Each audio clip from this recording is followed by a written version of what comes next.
What we've done as Americans, we spent a lot of money we didn't have to buy foreign products that we can't afford.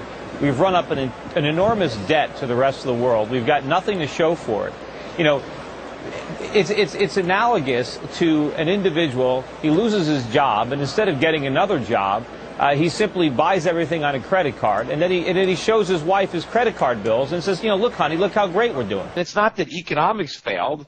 These guys don't know economics. It's like, you know, you get a bunch of witch doctors and you put them in a room and they fail to diagnose a disease, and you say, well, medicine doesn't work. Well, sure it does if you go to a real doctor, but if you go to a witch doctor who's just got, you know, some potions and some juju beads, and he bangs a stick in the air and he does a little dance, and you expect him to, you know, diagnose the proper, cure or whatever, you know, that's the problem. The problem is these guys, these economists, don't know anything about economics because they're phony. Let's not talk about America being a burden on the world. America is the shining beacon of the world. Right. Production is in many cases the low end of the totem pole. The high intellectual content is created here. There is only one Microsoft. No, then why do we have a $60 billion a month trade deficit if we're producing so much stuff? And that because we're so rich we can afford it. No, that's not. Because our money is so valuable, because our credit is accepted worldwide, that billions of peasants worldwide are willing to work in poorly lit, poorly ventilated factories just to get our paper money, because it's that precious. Our paper money is precious. We print it. It costs us nothing. Look, the world is going to wake up to this con. Most people, you know, in the conventional media, when I spoke to them, they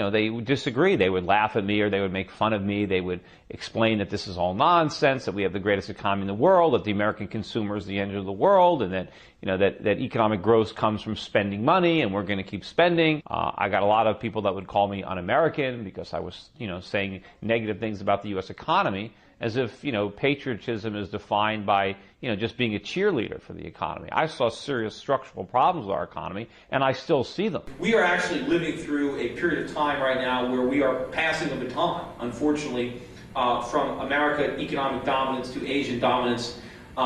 Asia is doing everything right. We're doing everything wrong. I mean, they're doing what we used to do. They're saving their money and they're making stuff. You know? And why are they doing that? Because the government, even though they're communists, they're smart enough to leave the entrepreneurs alone. There is more freedom in China than there is in America, economically. Yeah, they can't vote. You know, big deal. We can vote. Look who we vote for. Fannie and Freddie spread around the campaign contributions, too. Democratic Senator Christopher Dodd of Connecticut has been the biggest recipient of money from Fannie Mae and Freddie Mac for the past 20 years, more than $165,000. Again, the points I really wanted to make to you here is in my examination, talking with people today, is that there is no reason for the kind of reaction we're getting. These fundamentals are sound. These institutions are sound. They have adequate capital. They have access to that capital. And this is a reason for people to have confidence in these GSEs, in Fannie and Freddie. The problem is this crisis can't be managed. We need the free market. You've got these cronies in Washington. They're like little kids with a chemistry set, and they keep on throwing these chemicals together, trying one thing after another. They hope they're going to stumble on a miracle, but they're going to blow us all up.